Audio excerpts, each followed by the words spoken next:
third big screen outing, the heroes of UA High go global this time, and as someone who has followed their adventures ever since the first chapter, I'm always excited to get to see them on the big screen. This is my review of My Hero Academia World Heroes Mission.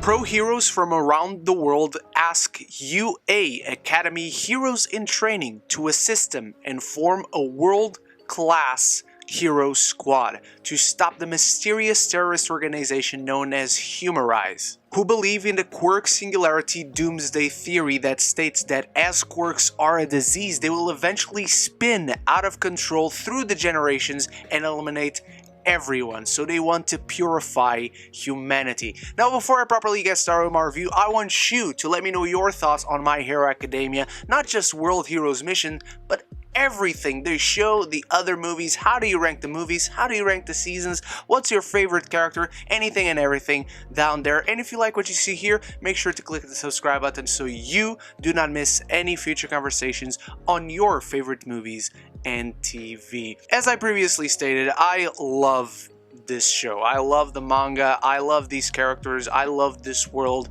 I love everyone in Class 1A. I love a lot of people in Class 1B. All Might is the greatest character of all time as far as I'm concerned. I've been an avid fan, lover, enthusiast, if you will, of anything My Hero Academia ever since it began, and it will never not be special to me to go to the big screen and get to see these characters and this world on this exciting adventure that doesn't really affect the show doesn't affect this, and it's just fun to see them go at it. Because when you go to movies like this, in this case an anime movie that's happening while the anime show is also happening, usually they're not canon. That takes a little bit of consequences, a little bit of the dramatic weight from them, but it also lets you just enjoy the ride, and that's always what I feel when it comes to these films. I always enjoy spending like 2 hours with these characters in this brand new, fresh adventure that I never seen before, and just see them kick ass and have fun fights. And obviously when you get a film from a TV show, you're rightfully gonna get an upgrade on a visual spectrum, and this film has it. The animation in here is sensational. Not that the animation week to week is bad, but thankfully it is even better this time. You have the kind of big screen grandiose spectacle that you want. Amazing swooping shots from left to right that not only look great with all the little details and animation, you feel like you're not missing anything. You have all these fights going on at the same time, and the camera just moves from one fight to the next. As Bakugo is fighting someone, you move on to Todoroki fighting someone else, and then eventually to Deku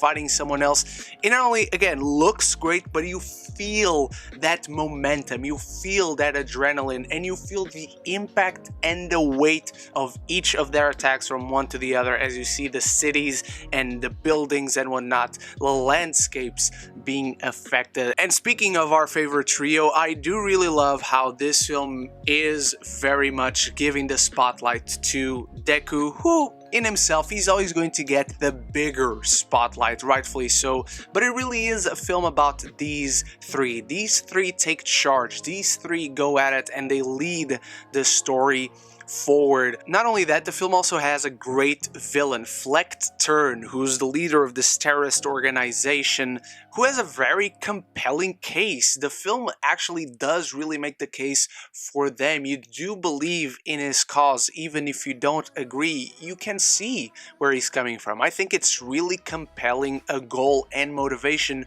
for a villain to have. And what makes him compelling is not just that he has this belief and this goal, is that the film makes a case for him through his backstory and through what we learn of Flecht Turn throughout the entire film. So it puts our heroes and our villain in an interesting position, ideologically speaking, where we can see both sides of the discussion. The film starts with a terrorist attack as he lets off this gas in a city, and it affects the people who have quirks, as he wants to purify humanity. After this attack, only humans who are quirkless survive. And the film is graphic. There are shots and moments where you see blood or you see someone melting, and though I don't think it's the most violent thing I've seen, it's actually rated 15 here in the UK, and that, for those who don't know, is actually the equivalent of a rated R in the United States. So on a character standpoint, this film doesn't miss when it comes to our heroes, our brand new villain who is actually compelling and three-dimensional, and of course these films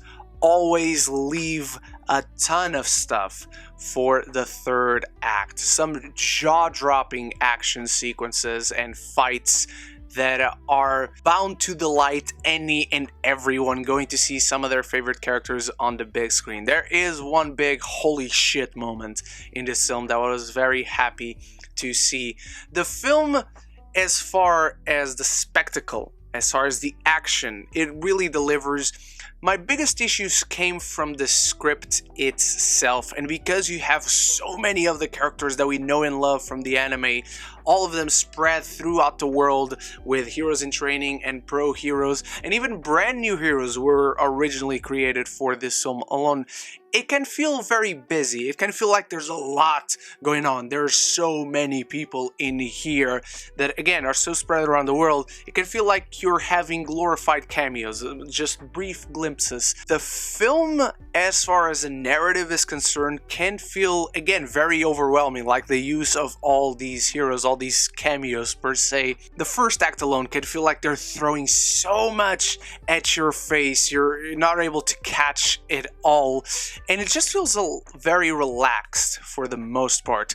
Deku, this is in the trailer, it's not a spoiler, is accused of murdering 12 people, and now the police are after him, so he's running away with this other guy that he meets, Roddy Soul, who's a really cool character. Everyone else seems to be loving him. I like him, I just don't... I don't have my mind blown about him. But as Deku goes on the run, you never feel that urgency. It almost feels like a road trip movie. The whole first half just feels very relaxed for what the story is actually trying to do with this terrorist organization, and then one of the heroes gets accused of murder, but then there's not enough details and story threads to connect those in between, apart from the ideas that are so much stronger than the actual execution on screen. And overall, it's just missing a lot of details that make it feel undercooked. As I said, Deku is running away because he is accused for some reason of murdering 12 people, which we know he didn't do.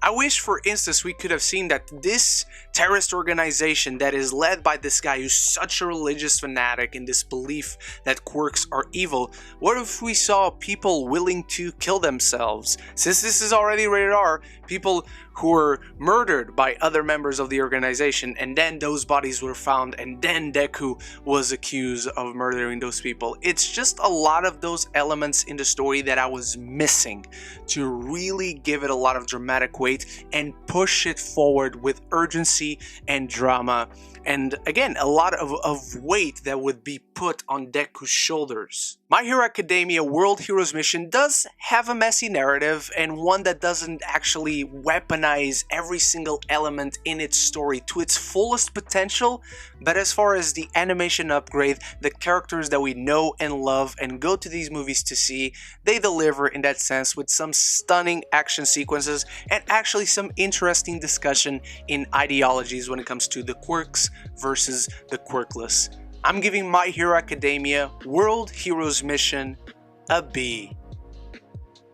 And those are my thoughts on My Hero Academia World Heroes Mission. What are your thoughts on it? Have you seen it? Are you excited for it? Anything and everything, throw them down there in the comments below. Thank you so much for watching. You are the best. Remember, if you enjoy what you saw here, make sure to click the subscribe button so you do not miss any future conversation about your favorite movies and TV. And I'll be back very soon with more reviews for us to have those conversations. And so until the next one, love each other and love the movies.